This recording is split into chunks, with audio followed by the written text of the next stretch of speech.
Assalamualaikum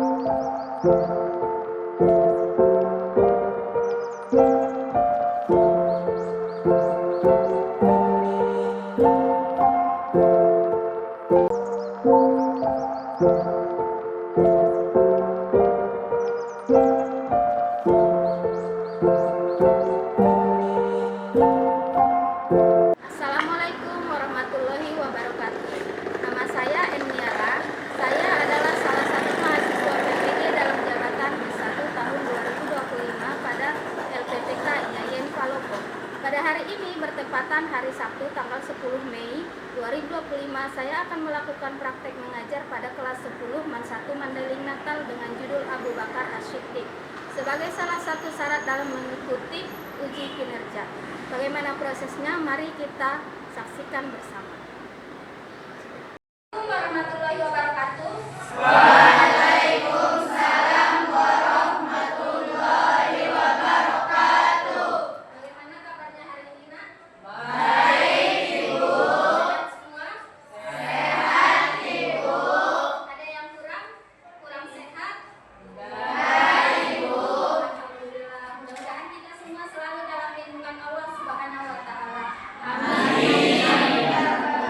Sebelum kita mulai pembelajaran, ada baiknya kita berdoa. Siapa yang biasa memimpin doa? Ya, Pak Lan. Habis berdoa langsung ke sholawat ya. Ya, Pak Lan, silakan. Sebelum kita mulai pembelajaran pada hari ini, baiknya kita berdoa dimulai.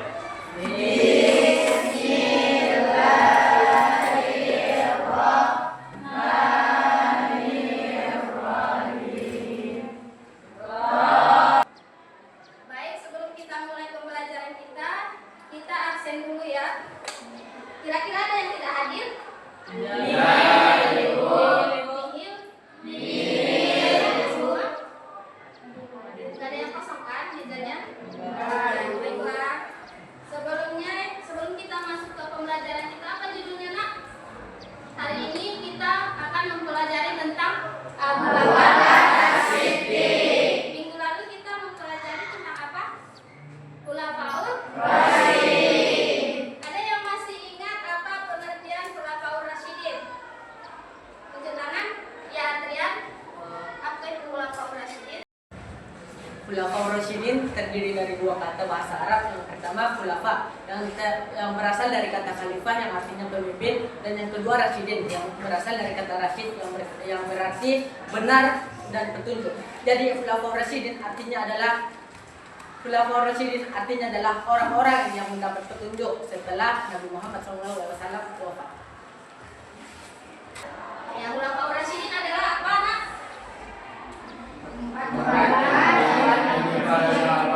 Ya, para pemimpin pengganti Rasulullah yang ditunjuk sebagai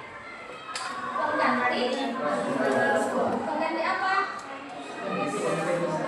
Beliau sebagai pengganti apa? Bukan pengganti menjadi Rasul ya, Nak? Karena Nabi Muhammad itu adalah la nabiyya ba'da. Tidak ada nabi atau rasul setelahnya. Yang ada hanyalah pemimpin umat Islam, yaitu para khalifah. Siapa saja khalifahnya? Ada yang tahu siapa saja? Ya, Umar. Yang pertama Abu Bakar, yang kedua Umar bin Khattab, yang ketiga Utsman bin Affan, dan yang terakhir Ali bin Abi Thalib. Oke, terima kasih. Kemudian satu pertanyaan lagi. Ada yang sudah tahu bagaimana proses pengangkatan para khalifah tersebut? Ya, Pak Lan. Abu Bakar melalui musyawarah antara kaum Muhajirin dan kaum Ansor. Yang kedua, Umar bin Khattab melalui pertunjukan langsung oleh Abu Bakar. Yang ketiga, Utsman bin Affan melalui musyawarah dan para sahabat dan Nabi Muhammad SAW. Yang keempat, Ali bin Abi Thalib dari baiat secara langsung oleh masyarakat muslimin di masjid. Terima kasih buat semuanya. Berarti semuanya masih pada ingat tentang pelajaran kita yang sudah lalu. Sekarang kita masuk ke pembelajaran tentang siapa? Abu Bakar As-Siddiq. Dan sekarang kita akan mengetahui dulu apa tujuan pembelajaran kita hari ini. Yang pertama yaitu menganalisis sifat-sifat keteladanan Abu Bakar As-Siddiq seperti Kemudian yang kedua, menerapkan nilai-nilai tersebut dalam kehidupan sehari-hari baik di lingkungan sekolah, keluarga maupun masyarakat. Dan yang ketiga, mengembangkan sikap kritis dan reflektif terhadap peran dan kontribusi Abu Bakar As-Siddiq dalam sejarah Islam. Jelas semuanya? Jelas, Ibu. Kemudian kita masuk ke penilaian. Penilaian atau LKPD hari ini yaitu tentang Abu Bakar, yaitu ada 3 penilaian. Kita nanti yang pertama adalah penilaian sikap. Bagaimana sikap kalian saat belajar tentang Abu Bakar tersebut. Kemudian yang kedua adalah penilaian tentang pengetahuan, yaitu nanti Ibu kasih soal-soal apakah kalian sudah tahu atau kalian sudah paham, sudah bisa menjawab atau bagaimana. Dan satu lagi penilaian tentang keterampilan, yaitu pas diskusi nanti ada yang dipraktekkan atau bagaimana, itulah penilaian keterampilan. Sampai sini paham nak? Paham, Ibu. Kemudian kita lanjut ke kegiatan inti, yaitu yang pertama mengamati gambar. Ini kira-kira siapa? Abu Bakar As-Siddiq, sahabat yang pertama menjadi khalifah. Kita nggak bisa menggambarkan wajah beliau karena memang tidak boleh digambarkan sesuai gambar manusia karena kita tidak tahu bagaimana wajah asli. Yang pastinya beliau adalah orang yang sangat tegas, orang yang jujur, apalagi yang bagaimana? Nah, amanah, terus rendah hati. Kalau ciri-ciri fisiknya bagaimana? Ciri-ciri fisiknya, ciri-ciri fisik yaitu beliau sangat tampan, kemudian dia bertubuh kurus, saking kurusnya sarungnya sering molor, kata sejarah. Kita nggak bisa lihat langsung kan. Kemudian kita pelajari tentang ini ciri-ciri beliau. Abu Bakar itu mempunyai sifat as-siddiq. Siddiq itu artinya apa? Hah? Benar, dapat dipercaya. Kemudian jujur dan yang ketiga adalah lembut namun tegas. Yang keempat, pemimpin yang terpilih. Nah, sekarang kita untuk mengetahui lebih lengkapnya kita menonton video. Videonya sekitar 15 menit. Amati dan pahami ya nak.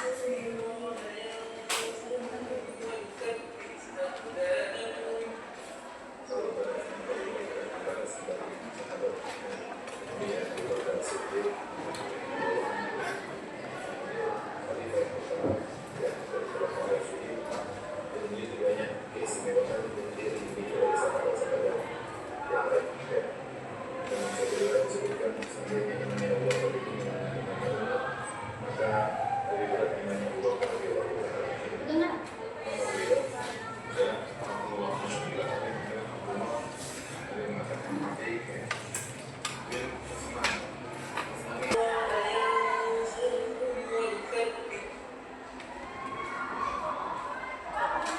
Nah, dari tayangan video tersebut kira-kira apa yang bisa kalian ambil maknanya? Ada yang bisa? Ya. Jadi ini makanya definisi yang pertama yaitu Abu Bakar merupakan sahabat terdekat dari Nabi Muhammad SAW. Kemudian itu Abu Bakar merupakan khalifah pertama setelah wafatnya Muhammad. Dan ketiga, Umar dijuluki sebagai As-Siddiq karena beliau selalu menggunakan perkataan Nabi.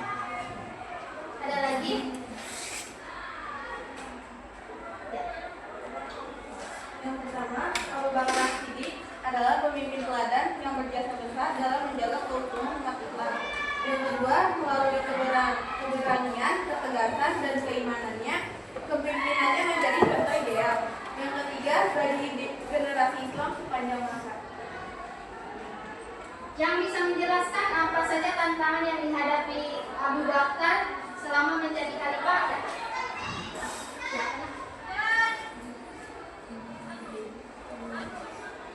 Pada yang dijelaskan itu memimpin umat Islam masuk ke Nabi, menyatakan mengenai Abdullah yang tidak mengenai nabi-nabi palsu atau menegakkan kewajiban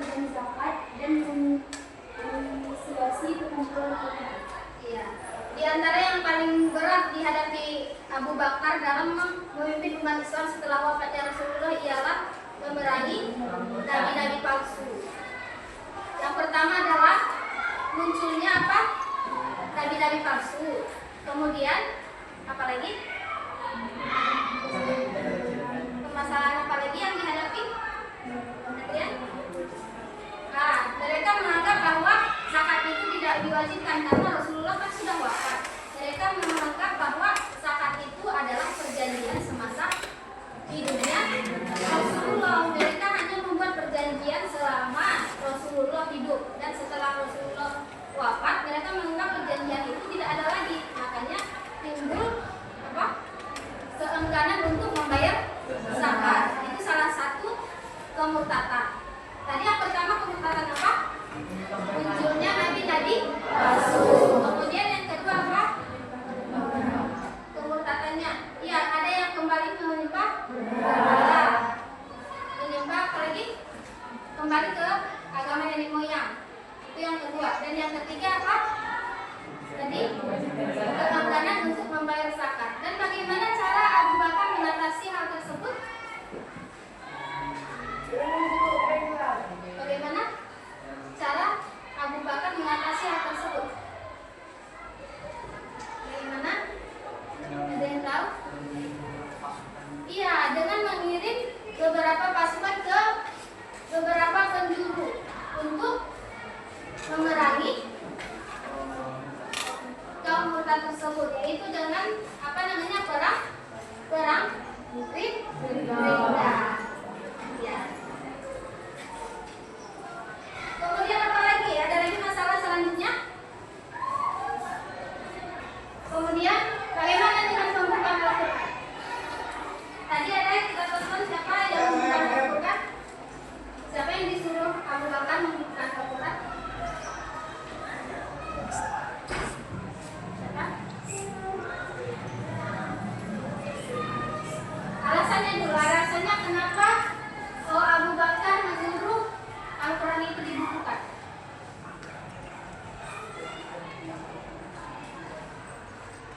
Ada? Karena banyaknya penghafal Al-Quran yang sudah gugur dan seram. Nah, sekarang kita masuk ke pembagian kelompok. Diskusi bersama. Sekarang ini sudah masuk ke kelompok masing-masing kah? Ini kelompok apa? Visual. Nah, ini kelompok visual. Kita belajarnya belajar kelompok dengan gaya belajar kalian. Gaya belajar ada berapa macam? Iya. Yang pertama visual. Kedua audio. Kinestetik. Nah, sekarang yang mana yang kinestetik? Ya, yang kinestetik yang ini. Yang kedua apa? Audio. Dan yang ini visual. Nanti pembagian tugasnya beda-beda ya. Yang kinestetik ibu mau kalian mempraktekkan bagaimana proses pengangkatan Abu Bakar menjadi khalifah. Itu buatkan jadi sebuah drama. Bisa? Ya. Yang ini kelompok apa? Visual. Yaitu visual menggambarkan, tugasnya ya, menggambarkan apa? Keluarga atau silsilah keluarga Abu Bakar. Mulai dari istrinya ada berapa? Ada berapa istrinya? 4. Anaknya ada berapa? Ada? Ada berapa? Ada ke? 6. Dari siapa saja? Kumpulkan bagaimana itu Abu Bakar, mulai dari ciri-cirinya, sifatnya, proses pemilihannya. Baru nanti kalian jelaskan di depan. Sudah? Sampai sini paham? Paham, Ibu. Mulai dari sekarang dikerjakan. Tapi sebelumnya kita gini dulu, kita ice breaking dulu. Ice breakingnya singkat saja, sedikit aja waktunya. Ini.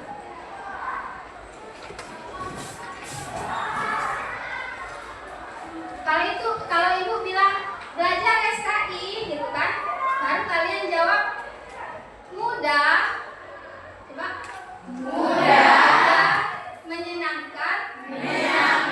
Dan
Assalamualaikum warahmatullahi wabarakatuh.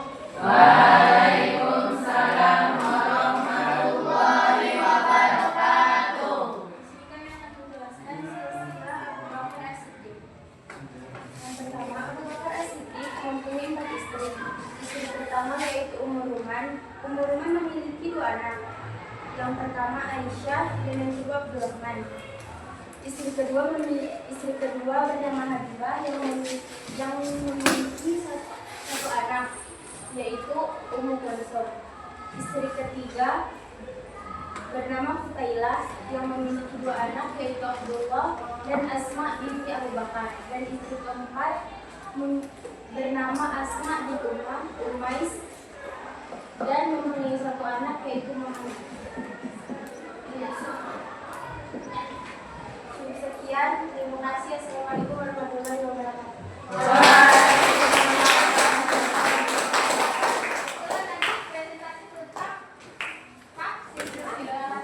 Keluarga Abu Bakar dari kelompok siswa.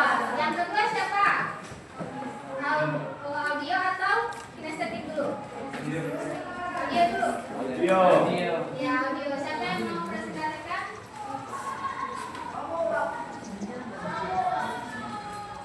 Ya, 2 orang aja.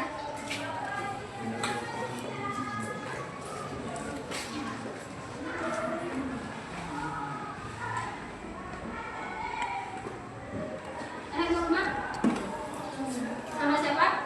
Harli.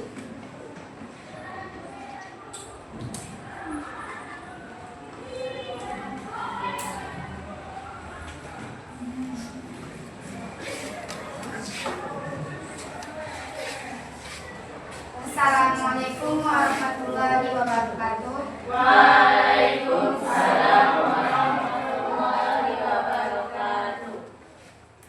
Di sini kami akan membacakan kesimpulan tentang Abu Bakar As-Siddiq. Abu Bakar As-Siddiq adalah khalifah pertama setelah wafatnya Nabi Muhammad SAW yang dikenal sebagai sahabat paling dekat dan setia kepada Rasulullah. Yang kedua, ia berjasa besar dalam mempertahankan keutuhan Islam, terutama saat terjadi kekacauan pasca wafatnya Nabi. Yang ketiga, kepemimpinannya ditandai dengan ketekasan dalam memerangi nabi palsu, orang-orang yang murtad, dan mereka yang menolak membayar zakat atau yang perang riddah. Yang keempat, ia juga berjasa dalam mengumpulkan Al-Quran secara tertulis agar tidak hilang seiring gugurnya para penghafal. Yang kelima, sifat-sifat utama Abu Bakar seperti kejujuran As-Siddiq, keberanian, amanah, dan kesederhanaan menjadikannya teladan kepemimpinan yang ideal dalam Islam.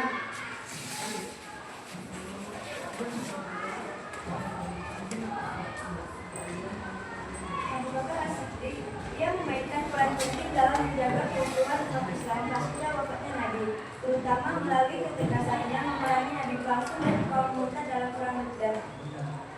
Di bawah kepemimpinannya, Al-Quran mulai dikumpulkan dalam bentuk tulisan.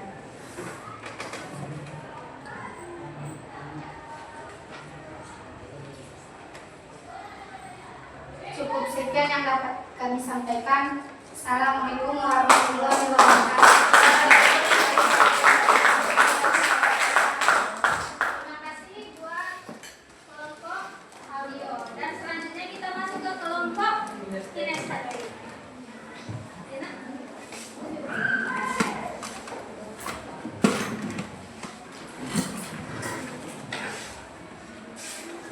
Siapa yang baca narasi?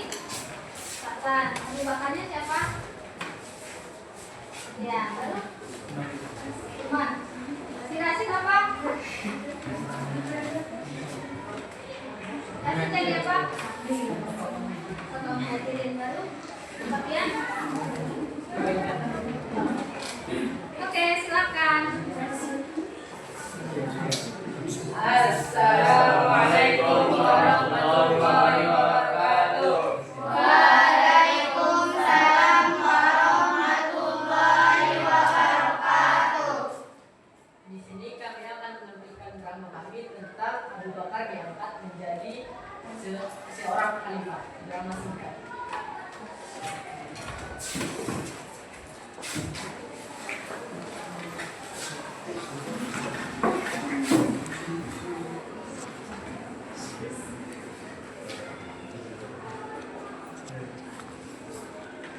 Setelah wafatnya Nabi Muhammad SAW, kaum Ansor dan kaum Muhajirin berkumpul di Saqifah Bani Sa'idah.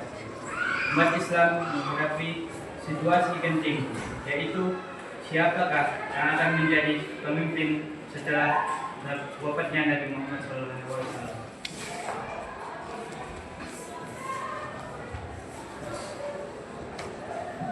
Hai saudara-saudara, kita telah bersama Rasulullah dalam keadaan suka dan duka. Oleh karena itu, kita berhak memilih pemimpin dari kalangan kita. Saudara Ansor, kami tidak meragukan keutamaan kalian. Namun pemimpin umat ini harus disatukan, bukan dipisahkan. Wahai kaum muslimin, ketahuilah bahwa Muhammad telah wafat. Tetapi agama ini harus tetap berdiri. Tidak ada pilihan lain. Kita harus memilih pemimpin. Benar, wahai umat. Umat ini tidak boleh terpecah. Nabi telah meninggalkan kita dengan petunjuk dan kita harus menjalannya bersama. Wahai Abu Bakar, engkaulah orang yang paling utama di antara kami.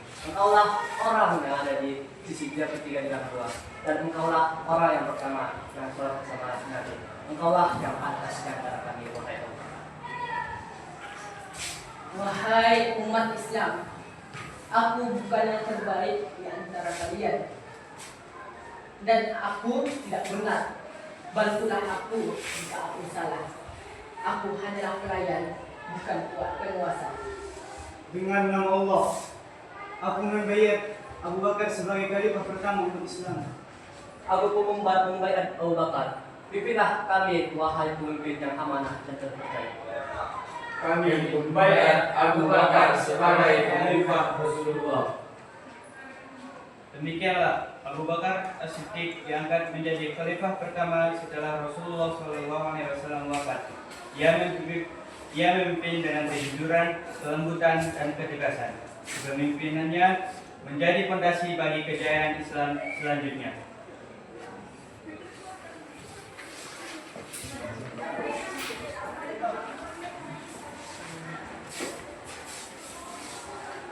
Cukup sekian hasil drama singkat kami.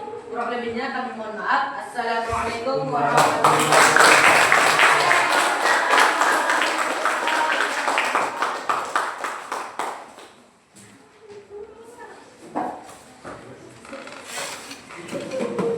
Ya, terima kasih kepada kelompok yang mendapatkan pengangkatan Abu Bakar sebagai khalifah. Bagaimana tadi proses pengangkatannya?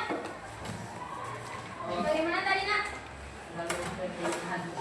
Melalui musyawarah antara kaum Ansor. Pemilihannya yaitu melalui musyawarah. Siapa yang musyawarah? Antara kaum Ansor dan kaum Muhajirin. Dari kaum Ansor ini tadi siapa saja? Siapa? Kaum Ansor siapa?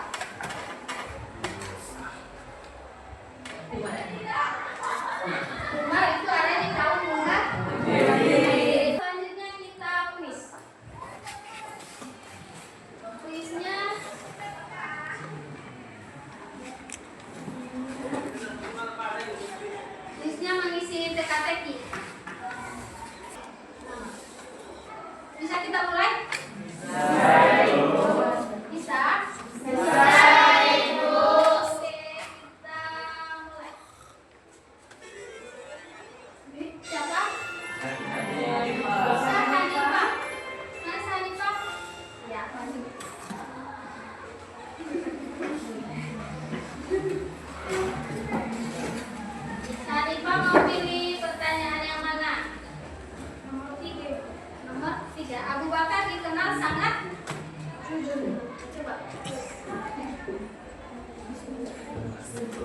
Oke.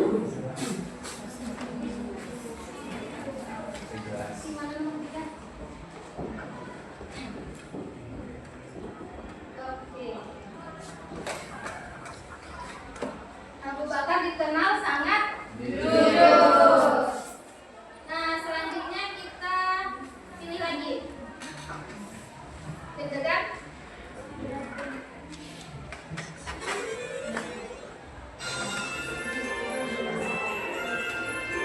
Siapa? Oke, baiklah selanjutnya kita tes formatif. Ibu kasih soal, kalian jawab.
Sekarang kita masuk ke kesimpulan.